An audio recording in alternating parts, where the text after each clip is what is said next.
Welcome to today's home. I'm Diane Plessett, certified master kitchen bath designer and aging in place specialist, here to talk about anything and everything that affects your home and lifestyle. Today's program is about something that has the highest impact on you and your life, LED lighting. Let's get started. LED lighting has the highest impact on you and your life other than sunlight. I'm going to expose you to facts that you may not know.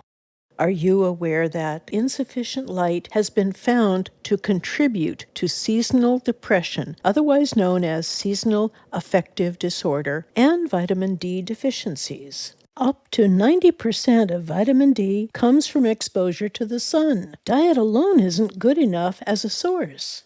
Vitamin D can prevent or slow down the growth of tumors and even boost survival rates for cancer patients. Light, especially blue wavelengths, plays a crucial role in regulating our circadian rhythm. It's commonly known as our body clock. Health effects associated with poor lighting include headache and eye strain, neck, back, and shoulder strain, tripping, slipping, and falling. Blue light can increase confidence and boost happiness levels. Without the sun's heat and light, the Earth would be a lifeless ball of ice-coated rock, like many of the moons around Jupiter and Saturn. Listening to previous podcasts and reading previous blogs, you know that I'm a real fan of LED lighting. You can imagine how ecstatic I was on January 1st, 2014, that marked the official ban for the manufacture of 60-watt and 40-watt incandescent light bulbs after Congress passed a law in 2007. It took 7 years to teach people that the incandescent bulbs invented by Thomas Edison in 1879 weren't the end-all, be-all, do-all to light our homes and places of work. 100 years after Edison invented the incandescent lamp, California started tightening its energy laws, requiring that fluorescent lighting must be the dominant source of artificial light in kitchens. Oh yes, I saw and participated in the use of screw-in compact fluorescent bulbs to pass inspection. As soon as we could no longer see the inspector's taillights, clients and contractors would unscrew the undimmable CFLs and screw in the dimmable incandescents they'd known and loved all their lives. Manufacturers made it easy to use small tube fluorescent fixtures for task lighting under wall cabinets, which made work in the kitchen much safer than it had been. But we all hated the artificial cool white and warm white colors produced by the early fluorescent lamps that were either salmon pink or green. And we hated the flickering. There had to be a better alternative. But that didn't start to happen until 2006, when manufacturers started making LED lamps. We think of LEDs as new technology, but actually the history of LEDs goes way back. In 1907, Henry Round reported light emission from a crystal detector. It took another 20 years until Oleg Losev noted that silicon carbide crystal diodes used in radios glowed when excited by electrical current. And in 1939, 2 Russian scientists patented a silicon carbide electroluminescent lighting device that's probably the predecessor to LEDs we know today. That's a tongue twister. More than 21 years later, in the 1960s, LEDs produced low-efficiency red light that was used widely as indicators on lab equipment. A partnership between Monsanto and Hewlett-Packard formed to make LEDs on a wide scale, but it didn't work out. So Monsanto continued to develop LEDs until General Instrument bought the business in 1979. The biggest surprise for me is how long it has taken LED technology to take hold in the lighting industry.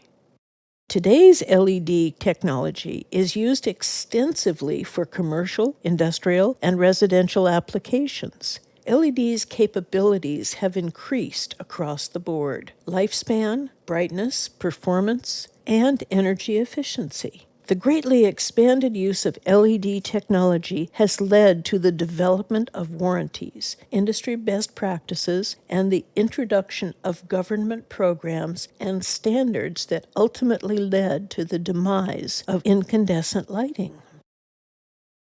There are many advantages to LED lighting. They have an extremely long lifespan relative to every other kind of lighting technology. New LEDs can last up to 50,000 hours. They're extremely energy efficient relative to every other commercially available lighting technology. There are several reasons for this. They waste very little energy in the form of heat, and they emit light directionally, meaning there's no need to redirect or reflect light. LEDs have faster switching with no warm-up and no cool-down period. They produce very high light quality. Manufacturers have listened to engineers and have improved the color that LEDs produce in temperature and wavelength.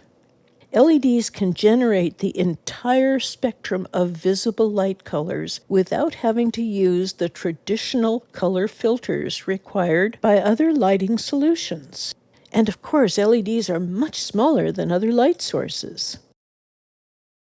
When I first began touting LEDs in 2006, the major argument against buying and using them was the upfront cost of the bulbs. Yeah, they were expensive, for sure. A non-dimmable replacement for a standard A lamp, which is pear-shaped, was about $35 or more each. But the technology of LEDs has followed the pattern established by other technology. As soon as people started buying the bulbs, manufacturers took notice and figured out how to produce the diodes at a considerably lower cost, which made the investment in LED bulbs more acceptable. Now there's an unlimited selection of LEDs available to replace all kinds of lamps. A 12-watt LED replacement for a 75-watt A lamp is now around $5.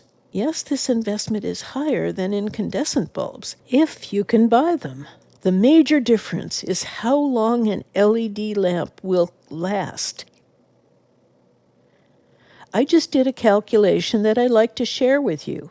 I've made a spreadsheet of the calculation that's on my blog. Recently, a client asked a really good question. Which is better, halogen or LED lights? So I did a calculation that compares the two. The initial cost of the halogen lamp versus the LED lamp is about equal. The halogen lamp will last about 1,200 hours. The LED will last about 50,000 hours. So if we're using the same lamps, the halogen and the LED, 12 hours a day, 7 days a week, the halogen lamp will last 3 months and 13 days. The LED lamp will last 11 years, 4 months, and 30 days. The number of times per year that we have to replace the halogen lamp is 3.5 times a year. The number of times we have to replace the halogen lamp in 11 years, 4 months, and 30 days is 40 times. We only have to replace the LED once in that same period. That's an investment of over $200 in halogen lamps. Now here's where it gets really interesting. Remember that the halogen consumes 75 watts and the LED consumes 12 watts. For each halogen, our investment in electricity, 11.5 cents per kilowatt hour, amounts to $37.78 per year. The total investment in electricity for LEDs is $6.04 per year. So the total investment over 11 years, 4 months, and 30 days for halogen is $472. The investment for LED over that same period, 11 years, 4 months, and 30 days, is $74. It's a total saving of $398 comparing halogen to LED. One fixture. It's impossible to have color without light. Next week, I'm going to follow today's program with a discussion about color and color psychology. There are two aspects to the color of light and how we see colors. One is color temperature, and the other one is color rendering. All of the colors we see are a byproduct of light waves, as they are reflected off or absorbed into an object.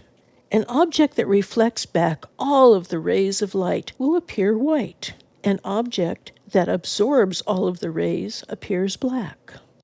Warm yellowish light, what incandescent lamps typically produced, intensified and enhanced warm colors like red, orange, and yellow, and muted cooler hues. Cool white light, what fluorescent and halogen lamps produce, works best with blues, violets, and greens. You've probably heard and read about color temperature that was developed by British physicist William Kelvin in the 1800s. He discovered that color change occurred when he heated a block of carbon. It started with a very dim red through shades of yellow and up to a bright blue at the hottest temperature. So when you buy a package of bulbs, you'll be able to tell how warm or cool the light is, which will affect all the colors you see. On a package, you'll see 2700 K, which is 2700 Kelvin, to 3000 K. That's warm light, like a candle or incandescent bulbs. 3000 K to 4500 K is natural light, like direct sunlight. 5000 K to 10,000 K is cool light, like a cloudy sky or most cool white fluorescent lamps. Another reference you may see on a package of light bulbs is CRI, or Color Rendering Index. The numbers go from 1 to 100. According to Wikipedia, a color rendering index is a quantitative measure of the ability of a light source to reveal the colors of various objects faithfully in comparison with an ideal or natural light source. That is, a red apple is red. What this means to us is the ability to match colors. Hundreds, maybe thousands of times over the past 35 years, I've had frustrated homeowners who went shopping in showrooms that were lit with fluorescent or other light sources. They thought they found a product that was perfect to match the color of their interior, but they discovered that the light in their homes was much different. Of course, the products were a different color, and they weren't really what they wanted. There are two more numbers on light bulb packaging, the watts and lumen output. We're all familiar with watt reference, the amount of energy that a light source consumes. We've associated a certain level of brightness with 60 watts of incandescent light. We can't do that anymore since we have LEDs that give us more light with fewer watts.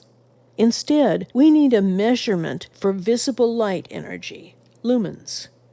This is a measure of how well a light source converts energy, watts, into light, lumens. The old technology of tungsten incandescent bulbs produced about 15 lumens per watt.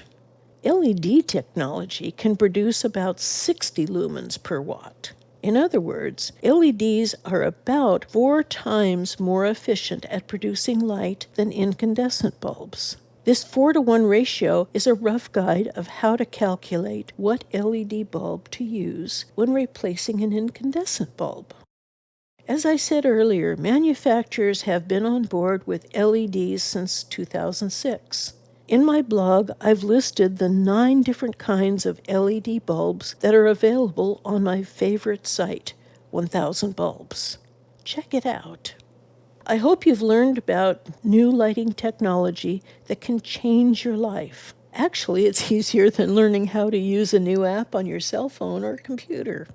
The bottom line is, by exchanging all of your existing incandescent, fluorescent, and halogen bulbs to LEDs, you're getting the following advantages. 1. No mercury, making them a cleaner alternative to fluorescent and CFL lamps. 2. Life that is 20 times longer than traditional lighting products. 3. The lowest energy consumption of any product to date. And 4. Lighting quality equal or superior to traditional lighting products.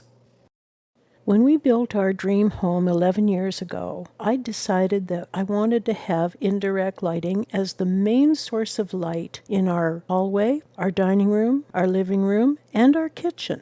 At that time, LED strip lighting was prohibitively expensive, about $40 a foot.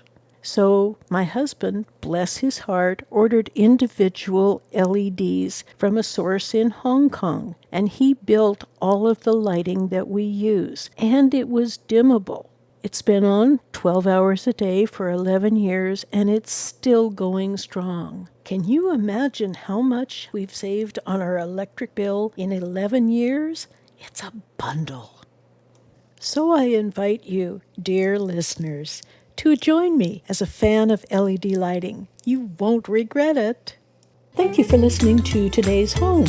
A new blog and podcast is uploaded every week to provide inspired ideas for your home and lifestyle. Next week, we're going to talk about color. Tell your family and friends about us and visit our website, www.dp-design.com, where you can download podcasts of previous programs and get a list of upcoming programs. Follow us on social media and recommend Today's Home to your family, friends, and business associates. This is Diane Plessett, your host of Today's Home. Enjoy the coming week.